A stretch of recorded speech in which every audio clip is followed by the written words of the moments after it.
नमस्कार, आप देख रहे हैं के न्यूज़। मैं हूं आपके साथ सोनी चौहान और जनहित में आपका स्वागत है।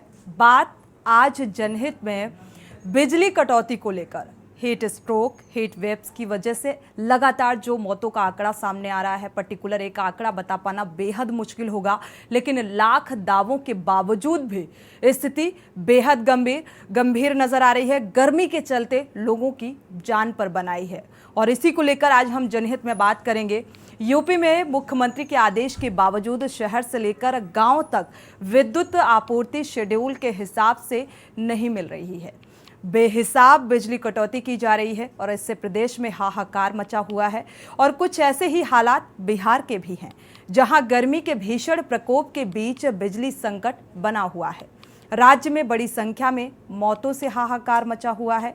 बिहार के अस्पतालों में बिजली संकट का असर साफ तौर पर देखने को मिल रहा है और इसके चलते कई व्यवस्थाएं बिगड़ रही हैं। पेयजल और फसलों में सिंचाई का संकट खड़ा हो गया है। आपको बता दें कि यूपी की अगर बात की जाए तो यूपी के तमाम शहरों और औद्योगिक क्षेत्र में 24 घंटे आपूर्ति देने का प्रावधान है, लेकिन शहर में 2-3 घंटे बिजली कटौती की जा रही है। कुछ क्षेत्रों में कई घंटे बिजली नहीं आ रही है। शहरों के मोहल्लों में सुबह तक काफ़ी गंभीर स्थिति बनी रहती है। लोग किसी तरह रात अपने मकानों की छत पर टहलकर गुजारने को मजबूर हैं। और दूसरी ओर असम विधानसभा के अध्यक्ष विश्वजीत दायमारी ने राज्य में भीषण गर्मी की लहर के बीच बढ़ते बिजली बिलों का मुकाबला करने के लिए लोगों को पेड़ों के नीचे बैठने की सलाह दे डाली, जबकि स्पीकर के सरकारी आवास पर 22 एयर कंडीशनर लगे पाए गए। कथित तौर पर एयर कंडीशनर स्पीकर के पूजा घर में, प्रत्येक बेडरूम में और सुरक्षा कर्मियों के कमरे में भी लगे हैं। वो सलाह क्या देते हुए नजर आ रहे हैं कि अगर किसी को ज़्यादा गर्मी लगती है तो वो पेड़ के नीचे बैठे। क्या आप ऐसे बयान की उम्मीद कर सकते हैं? लोगों ने और विपक्ष के एक वर्ग ने स्पीकर की सलाह की आलोचना भी की है। लोग कहते रहे हैं कि जिस व्यक्ति को अपने घर में 22 एयर कंडीशनर चलाने की आदत है, वो अत्यधिक गर्मी की समस्या को नहीं समझ सकता। दायमारी ने यह भी कहा कि बिजली की दरें बढ़ गई हैं और लोगों को बिजली बचाने के लिए पंखों के अत्यधिक उपयोग से बचना चाहिए। इसके बजाय बढ़ती दरों का मुकाबला करने के लिए सभी को पेड़ों के नीचे बैठना चाहिए। उन्होंने आगे ये भी कहा कि असम सरकार के पास उपभोक्ताओं की दैनिक ज़रूरतों को पूरा करने के लिए पर्याप्त बिजली नहीं है और राज्य बिजली के लिए निजी कंपनियों पर अधिक निर्भर है। दायमारी ने यह भी कहा कि अगर बिजली कंपनियां टैरिफ बढ़ा रही हैं तो राज्य सरकार को इसे उपभोक्ताओं पर डालना चाहिए और लोगों को भुगतान करना होगा। और इसीलिए मेरा मानना है कि बिजली दरों में वृद्धि कोई मुद्दा नहीं है और उपभोक्ताओं को बिलों का भुगतान करना चाहिए। स्पीकर आलोचना का सामना करने के बावजूद अपने बयान पर कायम है और वहीं केंद्रीय स्वास्थ्य मंत्री मनसुख मांडविया की अध्यक्षता में हुई बैठक में अव्यवस्था से हो रही मौतों पर अहम फैसला लिया गया। आपको बता दें कि मांडविया ने कहा है कि जिन राज्यों में लू चल रही है, लू की घटनाएं हुई हैं, लू से मौतों का आंकड़ा सामने आ रहा है, वहां पर आपदा प्रबंधन, मौसम विभाग और केंद्रीय स्वास्थ्य मंत्रालय के अधिकारियों की टीम भेजी जाएगी। यानी कि स्वास्थ्य महकमा भी चुस्त दुरुस्त। हालांकि सीएम योगी आदित्यनाथ पहले भी हिदायत दे चुके हैं, अधिकारियों को फटकार भी लगा चुके हैं, बावजूद इसके स्थितियां जस की तस नजर आ रही हैं। और ग्राफिक्स के माध्यम से आपको दिखाते हैं कि स्पीकर ने क्या कुछ अपने बयान में कहा है। क्या बोल गए असम के स्पीकर? असम विधानसभा अध्यक्ष विश्वजीत दायमारी ने लोगों को सलाह दी है कि अगर वे पंखे का इस्तेमाल नहीं कर सकते तो पेड़ के नीचे बैठे, जबकि खुद हर समय एयर कंडीशनर में रहते हैं। उनके सरकारी आवास में 22 एसी और उनके विधानसभा कार्यालय के 12 एसी लगे हैं। क्या बोल गए असम के स्पीकर? तो स्पीकर साहब की ये सलाह सामने आई है कि अगर किसी को गर्मी ज़्यादा लग रही है तो वो पेड़ के नीचे बैठे और उन्होंने बिजली बचत के लिए भी बयान दे डाला। उन्होंने एक सलाह भी दी बिजली बचत के लिहाज से कि पंखे का कम से कम इस्तेमाल करना चाहिए। और जिस तरीके से बिजली का संकट गहराता जा रहा है और भीषण गर्मी से लू लगने से मौतों का आंकड़ा सामने आ रहा है, पर्टिकुलर अगर बलिया की तस्वीर देखी होगी आप लोगों ने, जिस तरीके से बलिया में लगातार लगातार वजह जो भी रही हो, लेकिन जो वजह सामने आई कि गर्मी की वजह से करीब 57 लोग से ज़्यादा थे जिनकी मौत हुई है, और लगातार बिजली कटौती, और इससे आम जनमानस बेहाल हो गया है। सीएम योगी आदित्यनाथ के लाख आदेशों के बावजूद भी जो स्थितियां हैं, जो अधिकारी हैं, जो जिम्मेदार हैं, वो हरकत में नहीं आ रहे हैं। तो कटौती की वजह कुछ भी हो, लेकिन दिक्कतों से दो चार आम जनता को होना पड़ रहा है। तो जिस तरह से राज्य में हीट वेव चल रही है, उस राज्य को सहयोग करने के लिए भारत सरकार की ओर से आईएमडी, आपदा प्रबंधन, स्वास्थ्य मंत्रालय के उच्च अधिकारियों की एक टीम भेजी जाएगी। लेकिन सवाल ये कि क्या ये टीम भेजने महज से ये इन स्थितियों में सुधार आएगा, क्योंकि ये स्थिति अब बेहद गंभीर होती जा रही है। और इसी को लेकर आज जनहित में हम चर्चा करेंगे, दर्शकों की राय भी साझा करेंगे, क्योंकि आम जनमानस गर्मी से त्राही त्राही कर रहा है, बेहाल है, मौतों का आंकड़ा भी लगातार बढ़ता जा रहा है।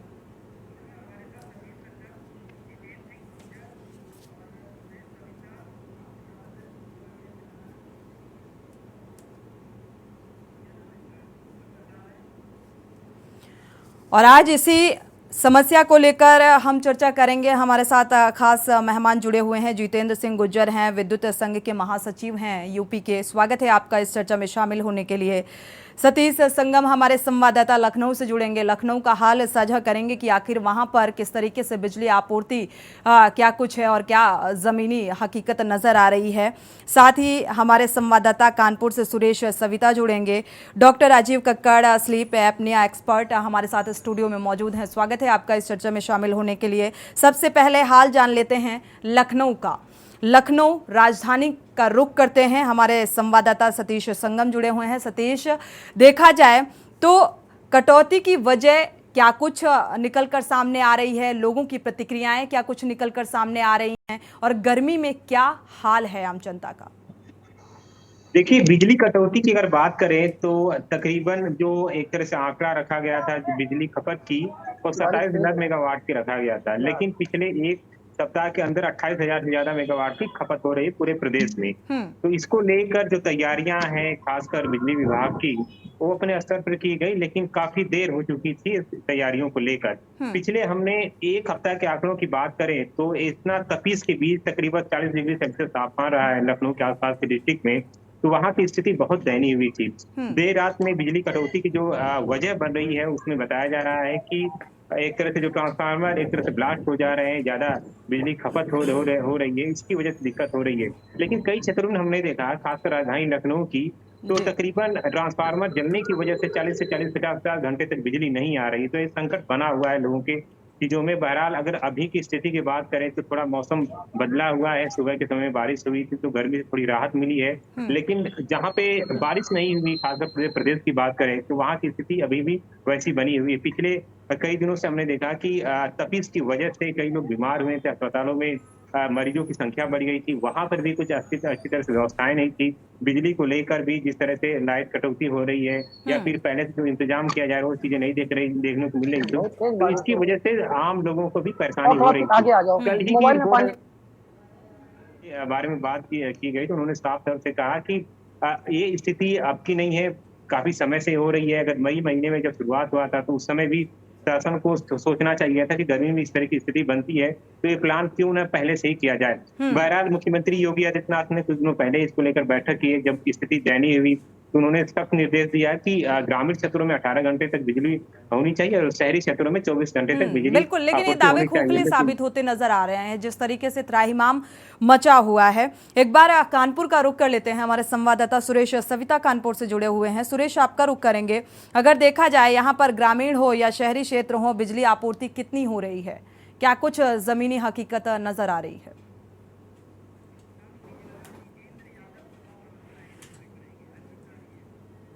अनम्यूट करिएगा सुरेश। जी सोनी, बता दें आपको, कानपुर में मुख्यमंत्री के आदेश के बाद भी जिस तरीके से कानपुर में लापरवाही देखने के लिए सामने आ रही है, जहां पर 24-24 घंटे लाइट देने के लिए बात कही जा रही है, वहां पर कानपुर में लोग लाइट ना आने से इतने परेशान है कि 2-2 दिनों तक लाइट नहीं आ रही है और लोग काफी परेशान हो रहे हैं। लोग बीमार पड़ रहे हैं, लोग हॉस्पिटल में एडमिट हो रहे हैं, न जाने कितनी मौतें हो रही हैं, उनका तो आंकड़ा सुनी नहीं लगाया जा सकता है। लेकिन आपको बता दें, लाइट न आने के कारण कहीं ना कहीं आम जनजीवन भी बहुत अस्त और व्यस्त हो रहा है। जो डेली रूटीन के लोग थे वो सो नहीं पा रहे हैं, और उनके ना सो पाने की वजह सबसे बड़ी है लाइट ना आने के कारण वो सो नहीं पा रहे हैं। रात भर जग कर अपनी छतों में टहल लें, सवेरे उनको ऑफिस जाना होता है, ड्यूटी जाना होता है, और अगर वो ऑफिस नहीं जाएंगे, ड्यूटी नहीं जाएंगे, तो अपने परिवार का पालन पोषण भी नहीं कर पाएंगे। सोनी, ये एक बहुत बड़ा सवाल है कि ये जो लापरवाही कानपुर में चल रही है, वो देखने वाली अधिकारी इसको क्यों नहीं संज्ञान में ले रहे हैं? कानपुर में बिजली की इतनी आपूर्ति क्यों हो रही है? आखिर अधिकारी क्या चाहते हैं? क्या अधिकारी ये चाहते हैं कि हॉस्पिटलों में मरीजों की लाइन लगे लाइट ना आने की वजह से, बिजली ना आने की वजह से गर्मी से लोग परेशान हो, और क्या बच्चे एडमिट हो? क्या डेली रूटीन वाले लोग काम नहीं कर सकते हैं? अगर वो काम पर नहीं जाएंगे तो उनको पैसे नहीं मिलेंगे, पैसे नहीं मिलेंगे तो उनका परिवार नहीं चलेगा। सोनी, ये कि ये बहुत बड़ा मुद्दा है लाइट ना आने का, और लाइट ना आने की वजह से कहीं ना कहीं आम जनजीवन बहुत ज्यादा परेशान हो रहा है। जी सोनी। बिल्कुल, आम जनजीवन पूरी तरीके से अस्त व्यस्त हो चुका है, जिसको लेकर आज हम जनहित में चर्चा कर रहे हैं, क्योंकि लगातार फॉल्ट की समस्या, बिजली आपूर्ति, जिस तरीके से जो दावे किए गए सरकार की तरफ से, वो पूरे होते नजर नहीं आ रहे हैं, और यही कारण है कि विपक्ष भी हमलावर है। हमारे साथ सपा प्रवक्ता भी जुड़ चुके हैं, नितेंद्र यादव जी, स्वागत है आपका इस चर्चा में शामिल होने के लिए। और साथ ही गर्मी और धूप की तपिश से कई तरीके की बीमारियां, हीट वेव, हीट स्ट्रोक के चलते जो बीमारियों का शिकार आम जनता को होना पड़ रहा है, उसको लेकर भी हम जानने की कोशिश करेंगे, क्योंकि हमारे साथ डॉक्टर राजीव कक्कड़ जुड़े हुए हैं। लेकिन उससे पहले नितेंद्र यादव जी, आपका रुख करेंगे। लगातार अखिलेश यादव भी हमलावर हैं और पूरी तरीके से सरकार को जिम्मेदार ठहरा रहे हैं। जिस तरीके से बलिया का जो घटनाक्रम सामने आया, गर्मी की वजह से 57 लोगों से ज्यादा की मौतें हुई। अनम्यूट करिएगा।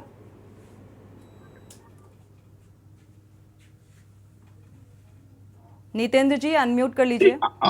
जी, सुन पा रहे हैं जी। आज मेरा कुछ गला भी गड़बड़ है, कोई बात नहीं। निश्चित रूप से आज ये कहा जा सकता है कि भारतीय जनता पार्टी ने बिजली और इंफ्रास्ट्रक्चर के मामले में लगातार घोर लापरवाही की है। समाजवादी पार्टी की सरकार 12 से 17 तक रही, और उस दौरान हम लोगों ने 8,000 से लेकर के जो बिजली का प्रोडक्शन था वो 20,000 मेगावाट तक का बढ़ाने का काम किया था, और स्थिति ये थी कि बिजली जाती ही नहीं थी।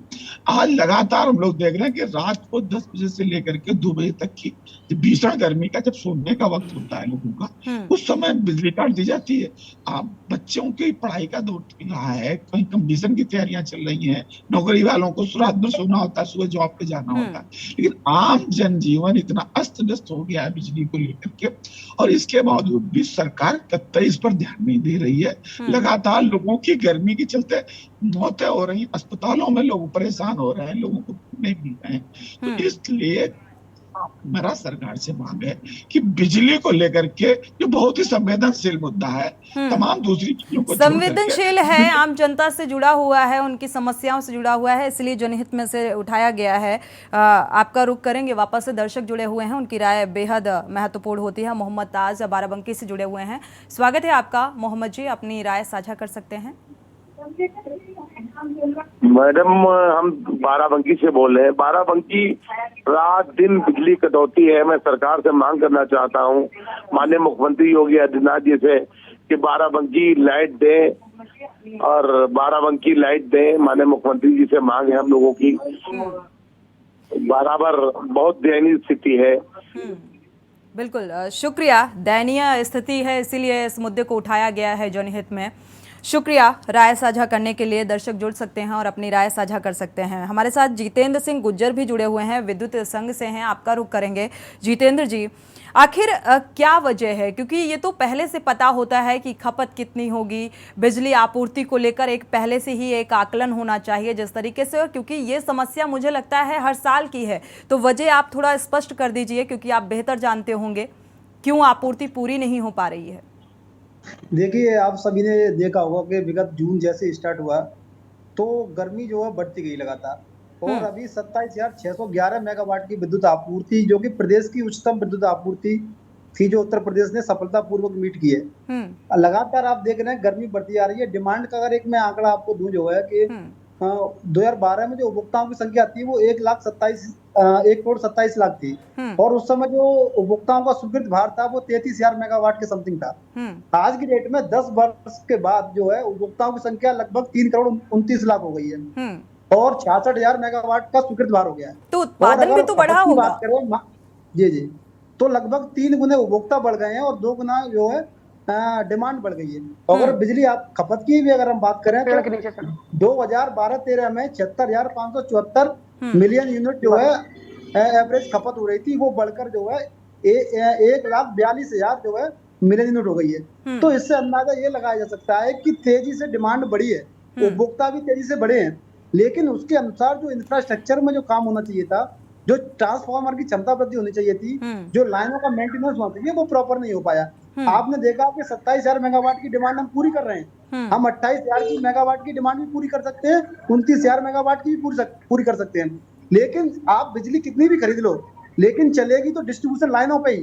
वो लाइन जो आपके घर तक जाती है, जो ट्रांसफार्मर आपके घर के पास लगे हैं, उनकी स्थिति जो आप अगर शहरों की बात करें तो RAPDRP योजना आई थी जो 2012 में आई थी, उससे पहले जो APDRP योजना आई थी 2008 में आई थी। ठीक है जितेंद्र जी, वापस आपका रुख करेंगे क्योंकि आप कह रहे हैं खपत ज्यादा है, उपभोक्ता बढ़ गए हैं, इस वजह से डिमांड बढ़ गई है और डिमांड बढ़ गई है तो आपूर्ति कर पाना थोड़ा मुश्किल हो जाएगा। लेकिन मुझे लगता है कि अगर उत्पादन और आपूर्ति इतनी बढ़ गई तो उस लिहाज से तैयारी भी होनी चाहिए, नहीं तो ये दावा नहीं करना चाहिए कि 18 घंटे ग्रामीण क्षेत्रों में और शहरी क्षेत्रों में 24 घंटे बिजली हम मुहैया कराएंगे। इस तरीके के दावे भी नहीं करना चाहिए।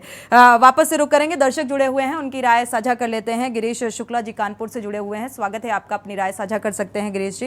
कहना चाहता हूँ कि ये डिस्ट्रीब्यूशन सिस्टम जो है वो जनता भी सहयोग करे और सरकार भी मैनेज करे। RYB 3 फेज होते हैं, हर घर में 1 फेज उतारा जाता है। अगर लोगों को ये लगता है कि मेरा R फेज बार बार चला जाता है तो Y फेज में कनेक्शन चेंज करा लेते हैं। हर आदमी अगर Y फेज में डाल देगा, ट्रांसफार्मर पे 1 फेज लोडिंग होगा, 1 फेज जल जाएगा, ट्रांसफार्मर जल जाएगा, बस खराब हो गया ट्रांसफार्मर, शट डाउन, इसी में रात दिन जिंदगी कट जाएगी। मेरा जनता से अनुरोध है कि अपने मकानों में एक जगह रह के पंखा और AC आदि का इस्तेमाल करें, कम लोड करें घर में, और RY फेज का डिस्ट्रीब्यूशन सरकार के जो कर्मचारी हैं वो भी सही करें, जनता भी सही करे, बार बार छेड़े नहीं RY फेज को। अगर बिल्कुल गिरीश जी आपकी राय से सहमत हैं, बेहद जागरूक हैं हमारे दर्शक। चंद्र प्रकाश अगले दर्शक हमारे साथ कुरुक्षेत्र से जुड़े हुए हैं। चंद्र प्रकाश जी स्वागत है आपका, अपनी राय साझा कर सकते हैं।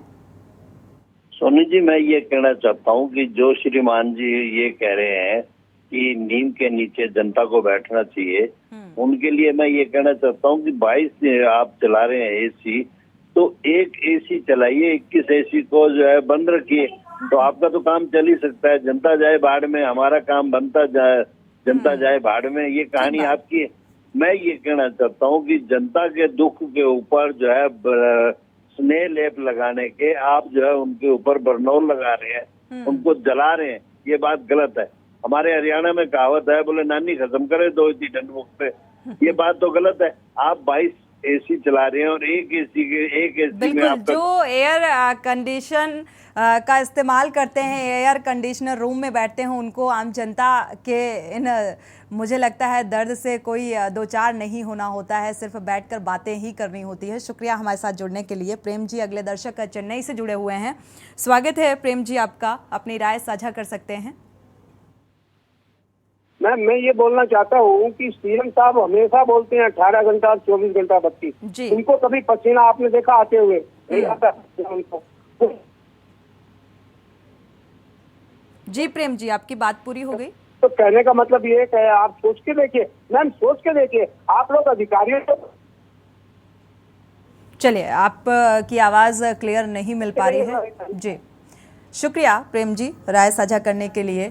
तो बिजली का संकट और गर्मी का सितम, इससे जनता बेहाल है और इसीलिए आज जनहित में यह मुद्दा उठाया गया है, क्योंकि अब लगातार जो लू की चपेट में आने से, लगातार हीट स्ट्रोक की वजह से लोगों की मौतें हो रही हैं और ये बेहद चिंताजनक है। और ऐसे में विपक्ष के सवाल सत्ता को घेरने को लेकर, क्योंकि व्यवस्थाएं चुस्त दुरुस्त नहीं हैं, हमारे साथ इसके क्या कुछ साइड इफेक्ट देखने को मिल रहे हैं, इसको लेकर भी हम थोड़ी सी बात करते हैं। हमारे साथ डॉक्टर राजीव कक्कड़ जुड़े हुए हैं। राजीव जी आपके पास आएंगे। देखा जाए तो देखा गया है कि गर्मी के मौसम में लगातार कई तरीके के उपाय बताए जा रहे हैं कि घर से बाहर ना निकलें, और लेकिन घर से निकलना उतना ही ज़रूरी है। जिसको कमाना है, जिसको पैसे कमाना है, घर की जिम्मेदारियां हैं, तो मुझे लगता है उसका निकलना भी उतना ही ज़रूरी हो जाता है। और फिर जब शाम को वो घर पहुंचता है तो चैन की नींद नहीं आती, क्योंकि बिजली और फॉल्ट और लो वोल्टेज की ये समस्याएँ सामने आती हैं। जी बिल्कुल सही बात है। अगर अपने हेल्थ के बारे में बात करें तो दो चीज़ों की बहुत ज़्यादा परेशानी है। एक जो तापमान है वो जब भी 40 डिग्री के ऊपर जाता है, 45-46 डिग्री होता है, उसका सीधा प्रभाव हमारे ऊपर पड़ता है। जो हीट का प्रभाव है, एक तो हीट स्ट्रोक होता है, हीट एग्जॉशन होता है, प्रिकल हीट्स होती हैं, डिफरेंट टाइप ऑफ बॉडी के ऊपर टेम्परेचर का प्रभाव पड़ता है। बॉडी में एक कंट्रोल सिस्टम होता है जिसको थर्मोस्टेट कहते हैं, जो बॉडी के टेम्परेचर को रेगुलेट करता है। स्पेशली वो लोग जो बुज़ुर्ग होते हैं, जो इम्यूनो कम्प्रोमाइज़ होते हैं, जिनको हार्ट की प्रॉब्लम होती है, जिनको किडनी की प्रॉब्लम होती है, वो लोग ज़्यादा अफेक्टेड है। प्रेग्नेंट वुमेन और छोटे बच्चों को भी इसका प्रभाव पड़ता है। हम ये कहें कि हम गर्मी से बच जाएंगे, हम एसी में बैठे रहेंगे, शायद जनता के लिए बहुत मुश्किल काम है। हम सभी को बाहर निकलना पड़ता है, हम सभी को काम करना पड़ता है और उसको प्रकोप करना पड़ता है। और क्या कारण है जो इस साल इतनी ज़्यादा इसकी विषमता है? उसका एक मुख्य कारण ये है कि टेम्परेचर वेरिएशन। आज एकदम से बरसात हो रही है, टेम्परेचर ठीक हो रहा है, और सडनली एकदम से टेम्परेचर ज़्यादा हो रहा है। हम लोग मेंटली प्रिपेयर नहीं हैं, हम लोगों के जो कपड़े हैं, जो क्लॉथिंग है, वो प्रॉपर नहीं होती है। हम लोग को ये नहीं मालूम है जो एकदम से किसी को हीट स्ट्रोक होता है तो हमें क्या करना चाहिए। तो हीट स्ट्रोक का, अगर हम हीट स्ट्रोक के बारे में बात करें, जिसको हम लोग ग्लू कहते हैं, इसका सीधा प्रभाव हमारे ऊपर पड़ता है। हम लोग का एकदम से बॉडी टेम्परेचर बढ़ जाता है, काफ़ी फीवर आ जाता है, बॉडी में एकदम से याद करने की क्षमता, बात करने की क्षमता ख़त्म हो जाती है, सेमी कॉन्शियस अनकॉन्शियस हो जाता है आदमी। अक्सर हमने देखा होगा कि सड़क में गिर गया है, उसको मिर्गी के झटके भी आ सकते हैं, जिसे हम लोग सीजर कहते हैं, वो भी हो सकता है। ये सारी परिस्थिति में लोग बाग उनको वहीं पर घेर लेते हैं, उनको ताज़ी हवा में नहीं लेकर जाते हैं। अगर इस तरह के कोई सिम्टम्स आपको मिलते हैं तो फ़ौरन उस आदमी को लेकर के खुली में लेके जाइए, उस वातावरण से दूर करिए, उनके कपड़े जो बहुत टाइट हैं उनको लूज़ करिए। उनको, अगर वो अनकॉन्शियस है तो कभी भी कोशिश मत करिए उनके मुंह में पानी डालने के लिए। वो पानी जो उनको पेट में जाना चाहिए, अगर वो अनकॉन्शियस हैं, सेमी कॉन्शियस हैं, उनकी याददाश्त ठीक से नहीं है, तो सीधे वो पानी फेफड़े में जा सकता है और वो आदमी का जो डेथ हो सकती है वो वहीं पे ड्राउन कर सकता है। तो कुछ थोड़ी सी प्रिकॉशन हम लोग को लेना चाहिए इमीडिएटली। इसका एक बहुत बड़ा मुख्य कारण होता है जो इतनी ज़्यादा डेथ हो रही है कि जिस समय हीट स्ट्रोक होता है उससे, और जब तक वो मेडिकल तक पहुंचता है, जब उसको फर्स्ट एड मिलती है, उसमें ड्यूरेशन काफ़ी निकल जाता है। लोगों को समझ में नहीं आता क्या है। अगर हमें छोटे छोटे सिम्टम्स मालूम हो, अगर हमें पहले से हम उसके लिए तैयार हों कि हम पानी का उपयोग करके चलेंगे, जो आजकल साधारण घरेलू चीज़ें होती हैं, जैसे हम पन्ना कहते हैं, आम का रस होता है, जो आजकल के जो गर्मी के दिनों के जो फल होते हैं वो उसमें वाटर कंटेंट अच्छा खासा 80 to 90% water content and fibres होता है। अगर हम उसका उपयोग करें, हरी साग सब्जी खाएँ, जंक फूड का उपयोग ना करें, स्मोकिंग ना करें, लेट नाइट पार्टीज़ ना करें, तो इसका प्रभाव हमारे ऊपर नहीं पड़ेगा। अपनी इम्यूनिटी ठीक रखें, व्यायाम करें, तो शायद इनके ऊपर हम लोग कर लें। और विशेष करके कुछ कपड़ों का भी ध्यान रखना चाहिए। अगर बाहर बहुत ज़्यादा टेम्परेचर है तो बहुत डार्क कलर के कपड़े ना पहने, जिससे कि ब्लैक कलर के कपड़ों से एकदम से हीट आप एब्जॉर्ब करते हैं, उनके ऊपर इफेक्ट हो रहा है। तो ये चीज़ों का अगर हम लोग ख्याल रखेंगे तो शायद इससे हम लोग बच सकते हैं। बिल्कुल, बचाव के लिए ये बातें बेहद इम्पॉर्टेंट हैं, क्योंकि इन छोटी छोटी बातों का ध्यान रखकर आप बच सकते हैं हीट स्ट्रोक से और तमाम ऐसी बीमारियों से निजात भी पा सकते हैं। क्योंकि गर्मी की वजह से लगातार देखने को मिल रहा है कि लोगों की मौत हो जा रही है। और जिस तरीके से गर्मी अपने चरम पर है, इसको लेकर अब स्कूल की जो छुट्टियाँ हैं वो भी रद्द कर दी गई हैं। गर्मी को लेकर हम चर्चा कर रहे हैं, जिस तरीके से बिजली कटौती के चलते लोग गर्मी से परेशान हैं और लोगों की मौतें हो रही। उत्तर प्रदेश से लेकर बिहार तक का अगर जिक्र करें तो ऐसे ही हालात नज़र आ रहे हैं, जिसको लेकर आज हम जनहित में चर्चा कर रहे हैं। और सवाल ये कि बिजली की जो कटौती है, जो कमी है, उसका जिम्मेदार किसे माना जाए, सिस्टम को, या वाकई खपत इतनी ज़्यादा बढ़ गई है कि उसकी आपूर्ति कर पाना मुश्किल है। इसी बात को लेकर हम चर्चा कर रहे हैं। हमारे साथ खास मेहमान जुड़े हुए हैं। एक बार वापस से राजधानी लखनऊ का रुख कर लेते हैं। सतीश संगम हमारे संवाददाता जुड़े हुए हैं। हालांकि वापस से रुक करेंगे और इस पूरे मसले को लेकर दर्शक भी अपनी राय साझा कर सकते हैं। एक बार वापस से हमारे साथ नितेंद्र यादव जी सपा प्रवक्ता जुड़े हुए हैं, जो लगातार विपक्ष जो है वो हमलावर नजर आ रहा है। हालांकि सीएम योगी आदित्यनाथ हिदायत भी दे रहे हैं, चाहे वो अधिकारियों के साथ बैठक हो, स्वास्थ्य महकमे को चुस्त दुरुस्त करने की बात हो, क्योंकि लगातार गर्मी की वजह से लोग बीमार पड़ रहे हैं और अस्पतालों में भी जो स्थितियां हैं वो बेहद गंभीर नजर आ रही हैं। तो फटकार भी लगाई जा रही है, आदेश भी दिया जा रहा है, दिशा निर्देशित करने के बावजूद भी जो स्थितियां हैं वो जस की तस नजर आ रही हैं। डॉक्टर नितेंद्र जी माफ कीजिएगा, तो ये कमी क्या नजर आ रही है? सिस्टम की कमी है या वाकई खपत ज्यादा है? देखिए सोनी जी, सरकारों को जो हम लोग चुनते हैं, सरकार की नैतिक जिम्मेदारी होती है बिजली, पानी, सड़क, स्वास्थ्य, सुरक्षा, ये नैतिक जिम्मेदारी होती है। हमने 2012 से लेकर 17 तक सरकार चलाई, तो 12 से 17 के बीच में तब भी वैसी ही थी सर। मैडम, मैंने 2.5 गुना प्रोडक्शन नैतिक जिम्मेदारी तो हर नेता की होती है, लेकिन वो जिम्मेदारी कहाँ निभाते हैं नेता? अभी जो सत्ता में काबिज है, चाहे हम उसका जिक्र कर लें और चाहे पूर्व की सरकारों का कर लें, प्रेजेंट में जो आएगी उसका कर लें। बात पूरी होने दीजिए सोनी जी। हमने प्रोडक्शन 8,000 से 20,000, 2.5 गुना हमने प्रोडक्शन बढ़ाया। इस समय मौजूदा 6 साल की जो योगी जी की सरकार है, प्रोडक्शन नहीं बढ़ा रही है। डिमांड तो बढ़ेगी, खपत बढ़ेगी, क्योंकि जनरेशन बढ़ेगी, पॉपुलेशन बढ़ेगी, तो डिमांड बढ़ेगी। सरकार की जिम्मेदारी इसीलिए तो है कि जब हमारी डिमांड बढ़ रही है तो प्रोडक्शन बढ़ना चाहिए। पिछले 6 सालों में कोई नई यूनिट लगी क्या? मेरा सवाल ये है कि सरकार क्या कर रही है? आप जब आते हैं अच्छे दिनों को वादा करके, आप कहते हैं कि हम आपको जन सुविधाएं अच्छी देंगे, तो जो सरकार की नैतिक जिम्मेदारी शिक्षा, स्वास्थ्य, बिजली, पानी, सड़क, सुरक्षा, तो इस पर क्या कदम उठाए जा रहे हैं? आज लोग बेहाल है, आप ये कह देंगे कि खपत बढ़ गई है, खपत बढ़ जाने से और प्रोडक्शन नहीं बढ़ाएंगे, ये तो जिम्मेदारी से बिल्कुल। पास्ट, फ्यूचर, प्रेजेंट सब एक जैसा ही नजर आ रहा है आम जनता के लिहाज से अगर हम बात करें। हमारे साथ विद्युत संघ के महासचिव बैठे हुए हैं, जरा इन्हीं से पूछ लेते हैं कि आखिर दिक्कतें कहां पर आ रही हैं। हालांकि इन्होंने भी जिक्र किया कि खपत बहुत ज़्यादा है, इसलिए आपूर्ति नहीं हो पा रही है। जितेंद्र सिंह जी, आपके पास आएंगे। प्रोडक्शन क्यों नहीं हो पा रहा है? कमी कहाँ पर आ रही है और क्या कोई नया यूनिट लगाया गया? जरा जिक्र कर दीजिए। उत्पादन नहीं हो रहा है तो हम बिजली खरीद कर उत्पादन जो पूरा कर रहे हैं उसमें समस्या नहीं। समस्या ये है कि अभी आपने देखा होगा कि जब माननीय मुख्यमंत्री जी ने समीक्षा बैठक की अधिकारियों के साथ में, प्रबंधन के लोगों के साथ में, तो वहां पे पता चला कि जो काम जो है गर्मी प्रारंभ होने से पहले सर्दी में कर लेना चाहिए था, जो लोड बढ़ा है उसका प्रबंध कर लेना चाहिए था, वहाँ प्रबंधक ही पूरी तरीके से प्रबंधक ही फैल रहा है। मतलब जो भी इनका था वो हुआ नहीं। और उसके बाद मुख्यमंत्री जी की फटकार के बाद 1-1 करोड़ रुपया हर क्षेत्र के मुख्य अभियंता को दिया गया। तो यही कार्य अगर ये दिसंबर जनवरी में कर लेते तो वो कार्य हो जाते और जनता को दिक्कत न होनी पड़ती। ये फील्ड में जो कार्य आ रहे हैं वो ट्रांसफार्मर ओवरलोड या केबल के जलने से आ रहे हैं। बिजली कमी नहीं है प्रदेश के पास, बिजली खरीद लेगा, ग्रिड पूरा कनेक्ट है, पूरा देश का एक जैसा ग्रिड है, लेकिन डिस्ट्रीब्यूशन तो मजबूत होना चाहिए। मेन तो भाई आप बड़े बड़े बिजली खरीद लो, बड़े बड़े प्लांट, से दिक्कत नहीं है, लेकिन पहुंचाएंगे कैसे जनता तक?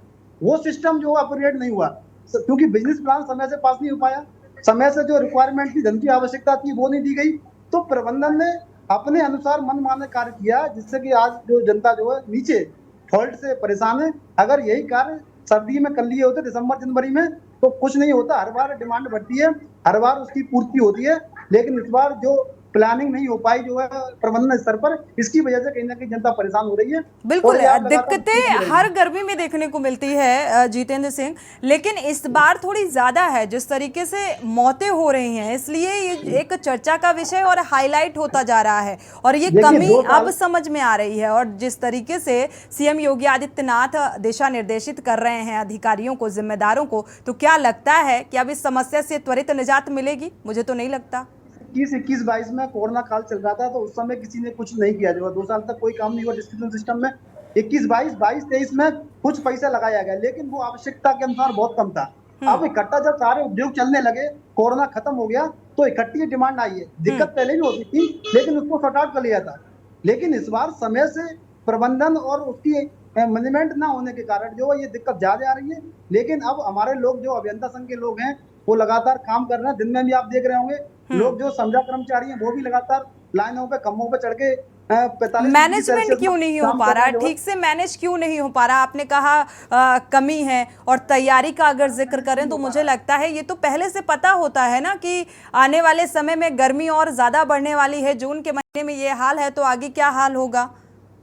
मैनेज क्यों नहीं हो पा रहा है इसका हम आपको बताते हैं कि 2012 में 61,000 जो स्वीकृत पद थे जो है नियमित कर्मचारियों के, तब 42,000 कर्मचारी तैनात थे। आज की डेट में जब 73,000 पद स्वीकृत हैं तो मात्र 37,000 नियमित कर्मचारी बचे हैं। मतलब 2012 की तुलना में भी आपने 5,000 कर्मचारी कम कर दिए, और जबकि लोड उपभोक्ता 3 गुना बढ़ गए, लोड डबल हो गया और कर्मचारी आपके कम हो गए पिछले की तुलना में। तो ये भी देखना पड़ेगा कि आज 90,000 कर्मचारियों की आवश्यकता थी, मात्र 37,000 कर्मचारी काम कर रहा है। और संविदा कर्मचारियों की अगर हम बात करें तो इन्हीं के मानक है पावर कॉर्पोरेशन के एक बिजली घर पर एक फीडर पे एक गैंग होना चाहिए। 62,000 शहरी फीडर है, 13,000 ग्रामीण फीडर है। इन सभी को मिलाकर अगर देखें तो 2,37,000 जो है संविदा कर्मचारी होना चाहिए, और मात्र 68,000 संविदा कर्मचारी काम कर रहा है। ये तो आप अपना दुख बता रहे हैं, ये आप ये बता रहे हैं कि कर्मचारियों की कमी है इसलिए ये डिस्ट्रीब्यूशन नहीं हो पा रहा है, खपत ज्यादा बढ़ गई है। जी, कर्मचारी जो बात है पूरा कर 3 लीजिए। गुना कर्मचारियों कार्य कर रहा है। अगर कर्मचारी प्रॉपर होते हैं तो ये समस्या का हल हो जाएगा।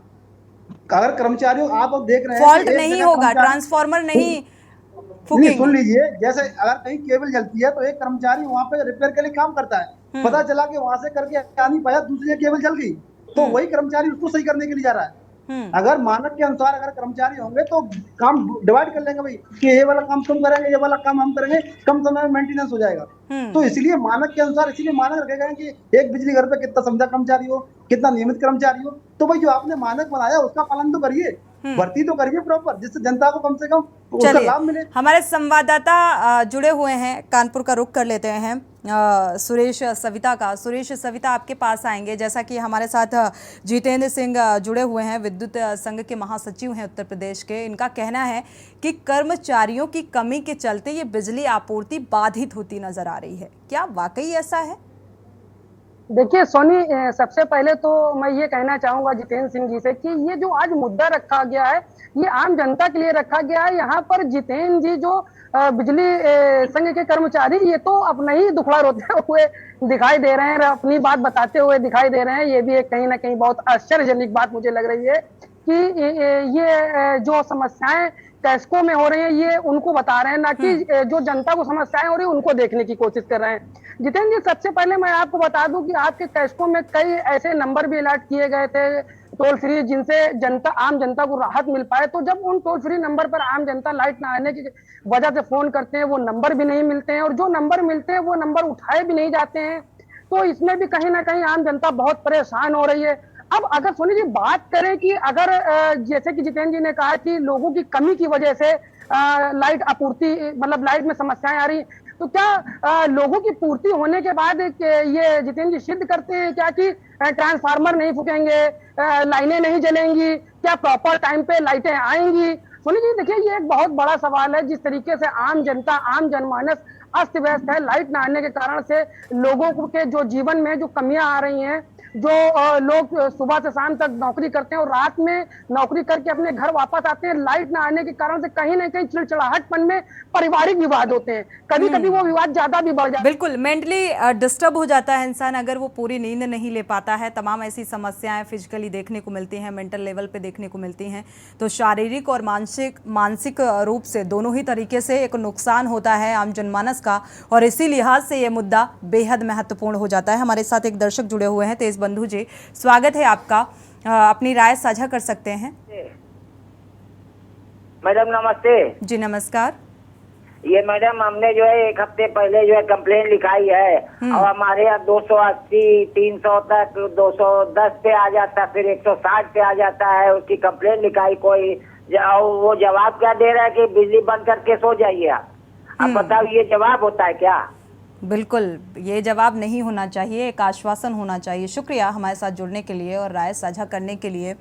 जनता है गर्मी से बेहाल है। कानपुर से अरविंद जुड़े हुए हैं दर्शक, स्वागत है आपका, अपनी राय साझा कर सकते हैं अरविंद। अरविंद, अगर आप सुन पा रहे हैं तो अपनी राय साझा कर सकते हैं। चलिए दोबारा से संपर्क करने की कोशिश करेंगे। अगर जुड़ते हैं, दर्शकों की राय बेहद महत्वपूर्ण होती है और साथ ही असम के स्पीकर ने जो बयान दिया वो बेहद निंदनीय है। एक बार रुक कर लेते हैं डॉक्टर राजीव कक्कड़ जी का। देखा जाए गर्मी से निजात पाने के लिए क्या कुछ उपाय अपनाए जा सकते हैं और साथ ही किन किन चीज़ों का ध्यान रखना चाहिए और क्या कुछ साइड इफ़ेक्ट देखने को मिल सकते हैं? देखिए, पहले तो हम लोगों ने जैसे अभी बात करी कि जो टेम्परेचर है, टेम्परेचर का डायरेक्ट इफेक्ट हमारी बॉडी में पड़ता है। कितनी देर तक हम एक्सपोज होते हैं, कितना एक्सपोज होते हैं, कितना वेंटिलेशन है, क्योंकि आजकल जो हम लोग के घर हो रहे हैं वो फ्लैट्स होते हैं। पहले होते थे घर होते थे, आंगन होता था। अब जो लाइट चली जाती थी तो कम से कम वेंटिलेशन तो रहता था। अब प्रॉब्लम यह है कि 2 या 3 कमरों का फ्लैट, अटैच्ड लैट्रिन बाथरूम और उसके साथ में किचन, जहाँ सारे दिन खाना बनता रहा, उसकी फ्यूम्स हैं। वेंटिलेशन इसलिए नहीं है क्योंकि जितनी देर लाइट आई लोगों ने कूलर या एसी या पंखा चलाया और इस डर से वेंटिलेशन नहीं कर रहे हैं कि कहीं टेम्परेचर ख़राब ना हो जाए। तो जो बंद कमरों में हम लोग सिमट जाते हैं, घर में बाहर से घर आते हैं इस आशा से कि शायद हमारा टेम्परेचर ठीक रहेगा, हमें आराम मिलेगा, सोने को मिलेगा, वो नींद जो कि 8 घंटे वयस्क लोगों को और बच्चों को 10 और 12 घंटे की चाहिए होती है, वो नहीं पूरी होती है। अगर हम 60 साल के हैं तो ये मान के चलिए 1/3 लाइफ हमारी नींद में जाती है। 20 साल हमें सोने की ज़रूरत होती है और सोना हमारे लिए एक लग्जरी नहीं है, हमारे लिए उसकी बहुत ज़रूरत होती है।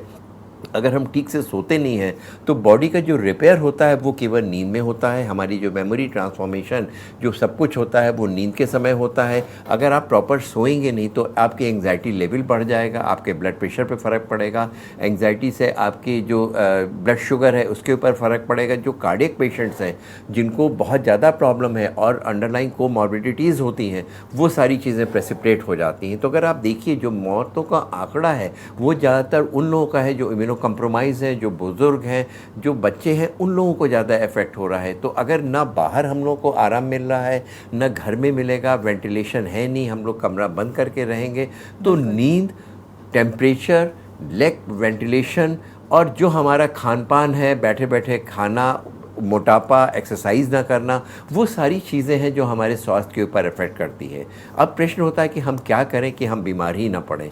बीमार हो गए तब क्या करें? पहली चीज़, जैसा कि हमने कहा कि हमारा एक्सपोज़र, जितना कोशिश करें कि बाहर निकलना, काम करना तो नहीं हम लोग बंद कर सकते हैं, लेकिन अपने आप को प्रोटेक्ट करके रहें। कपड़ों का चयन इस तरह करें कि बहुत ढीले कपड़े पहने, इस तरह के ना पहने कि बहुत टाइट क्लॉथ हो, उसमें प्रॉब्लम हो। अगर आपको ज़रा से भी तबीयत ख़राब हो रही है, नौजिया, वोमिटिंग या इस तरह से आपको चक्कर आ रहा है, फ़ौरन अपने आप को उस वातावरण से दूर ले आए, खुले में ले आए। फ़ौरन डॉक्टर से कंसल्ट करने की कोशिश करें, जो नियर बाई आपका हॉस्पिटल है वहाँ जाने की कोशिश करें। घर से निकलने से पहले कुछ फल जो कि जिसमें पानी कंटेंट ज़्यादा होता है उसको इस्तेमाल करें। अपने साथ में पानी की बोतल लेकर रखें और केवल अगर आपको बहुत प्यास लग रही है तो केवल सादा पानी न ले करके नमक के घोल का पानी, नींबू का पानी, जो आमरस होता है, जो जिसे हम पन्ना कहते हैं, उसका इस्तेमाल करें। और इन चीज़ों का वो करें। जो बच्चे हैं जिनको एक्सपोज़र हो रहा है, अगर वो स्कूल नहीं जाना है, स्कूल बंद है, तो अननेसेसरी धूप में ना खेलें। घर पे आने के बाद में फ़ौरन आप जो टेम्परेचर, आप बाहर से धूप से आए और फ़ौरन एसी अगर चल रहा है तो इफ़ यू आर लकी, या एसी या टेम्परेचर है वहाँ पे कूलर चल रहा है, फ़ौरन उसके पास ना जाएं। अगर आपके बहुत पसीना निकल गया है तो पानी को प्रॉपरली बीच बीच में लेते रहने का प्रयोग करें। नींद बहुत ज़रूरी है, खान पान बहुत ज़रूरी है। अगर आप अल्कोहल का प्रयोग कर रहे हैं, जंक फूड खा रहे हैं, तो आपकी इम्यूनिटी कम रहेगी। अगर आपको मौका मिल रहा है तो थोड़ा सा व्यायाम, योगा, अब योगा दिवस भी आ रहा है, उसको ज़रूर करें और अपने आप को हेल्दी रखें। बिल्कुल, ये बातें छोटी छोटी हैं लेकिन ये बेहद ज़रूरी हैं, क्योंकि स्वस्थ रहने के लिए ये छोटे छोटे उपायों का अगर आप पालन करेंगे तो मुझे लगता है बेहतर रहेगा और ऐसी गर्मी में निजात के लिए बहुत महत्वपूर्ण साबित होने वाले हैं ये छोटे छोटे से उपाय। आपका रुख कर लेते हैं। नितेंद्र यादव जी हमारे साथ सपा प्रवक्ता जुड़े हुए हैं। नितेंद्र जी, अगर देखा जाए, आपने जितेंद्र सिंह जी की बात सुनी होगी। उन्होंने कहा कि कर्मचारियों की कमी है जिसके चलते खपत और डिमांड ज़्यादा है, इसलिए ये पूरी नहीं हो पा रही है। कर्मचारी अगर पूरे होंगे, कुछ संविदा में हैं, इन्होंने अपना थोड़ा सा दुखड़ा सुना दिया है। तो क्या ये वजह है या सिस्टम को दोषी मानते हैं, क्या है? मैं धन्यवाद देना चाहूंगा डॉक्टर साहब को, जिन्होंने इस समय परिस्थितियों से जूझने के लोगों को सुरक्षा के उपाय बताए।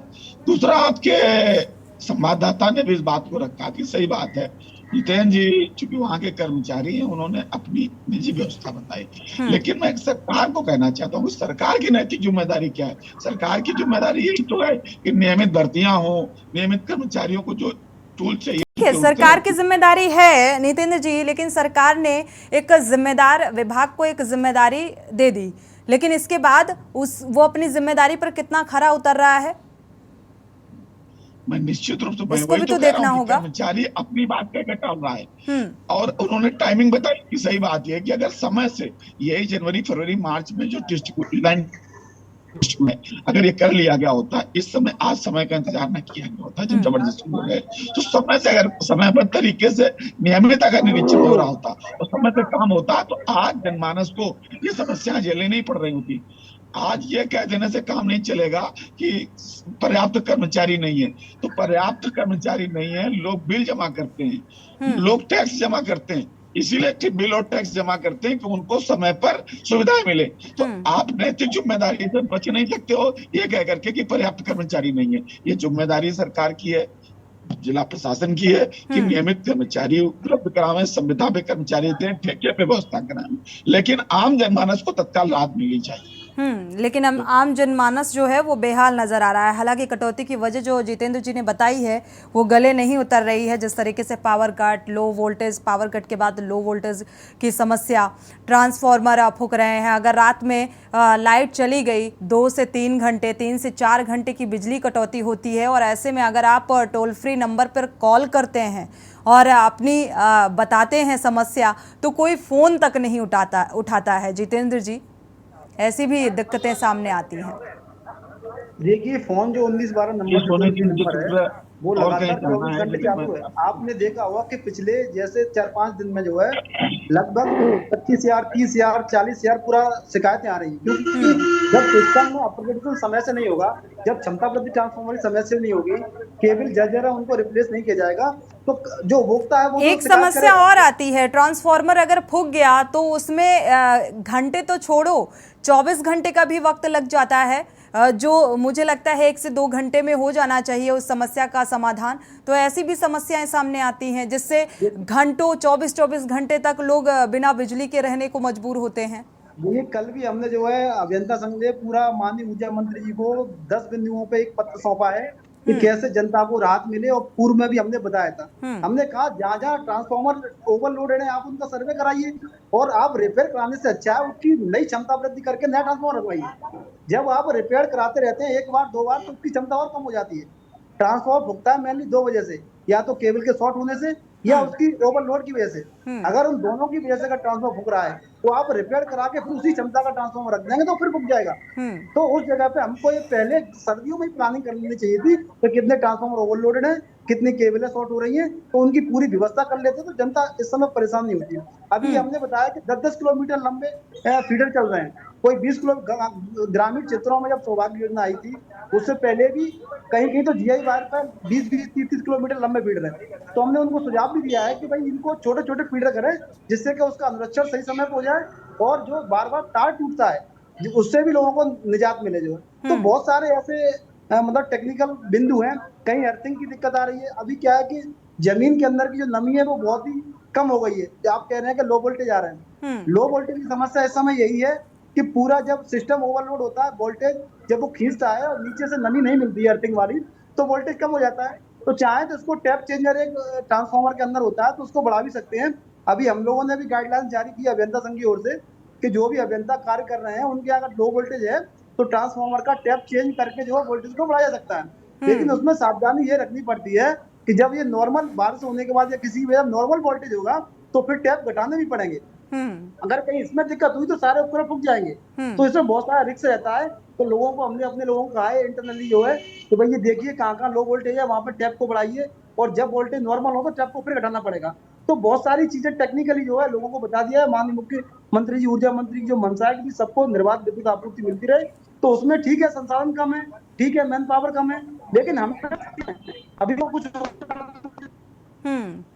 ठीक है जितेंद्र जी, एक बार कानपुर का रुख कर लेते हैं। संवाददाता हमारे जुड़े हुए हैं सुरेश, सविता का रुख करते हैं। सुरेश, आपके पास आएंगे। अगर देखा जाए सेकेंडरी व्यवस्थाओं का अगर जिक्र करें तो धरातल पर क्या कुछ नजर आ रहा है? क्या कुछ ऑप्शन है आम जनता के लिए, राहगीरों के लिए? क्या कुछ व्यवस्थाएं की गई हैं?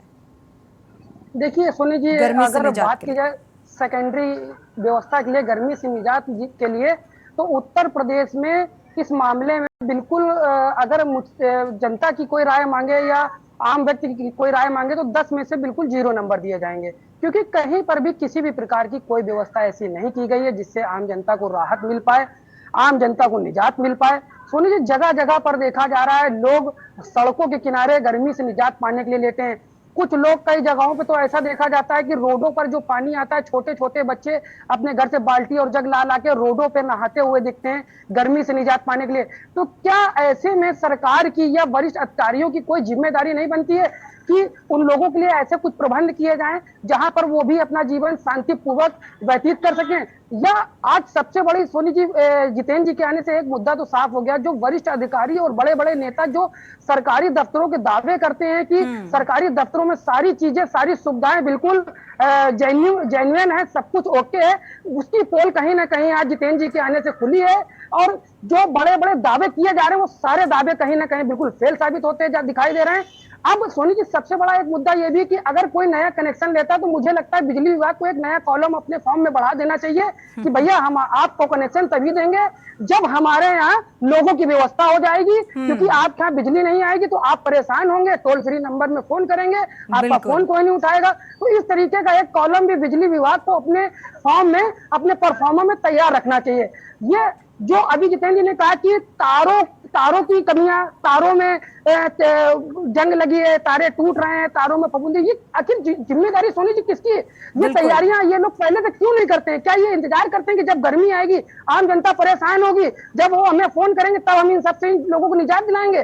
तब तक तो ना जाने सोनी जी कितने लोग इस भीषण गर्मी में बिल्कुल। विद्युत संघ की अपनी दिक्कतें हैं और दूसरी तरफ सीएम योगी आदित्यनाथ ये अधिकारियों को दिशा निर्देशित करते हैं, स्वास्थ्य महकमे को भी चुस्त दुरुस्त रखने के लिए आदेशित करते हैं। लेकिन सवाल ये कि आखिर जिस तरीके से जो बात निकलकर सामने आई है, मैन पावर की कमी है, आपूर्ति इसलिए नहीं हो पा रही क्योंकि खपत ज़्यादा है, तो इसकी तो तैयारी पहले से होनी चाहिए। और अब आप दिशा निर्देशित कर रहे हैं जिम्मेदारों को, तो क्या महज दिशा निर्देश देने से इस समस्या का समाधान होगा? क्योंकि आम जनता त्राही त्राही कर रही है। हमारे साथ डॉक्टर राजीव कक्कड़ भी जुड़े हुए हैं, क्योंकि ये बहुत ज़रूरी हो जाता है जानना कि इतनी तपती धूप में निकलने से पहले और गर्मी से निजात पाने के लिए, स्वस्थ रहने के लिए खान पान में कितना सुधार और बदलाव की ज़रूरत होती है।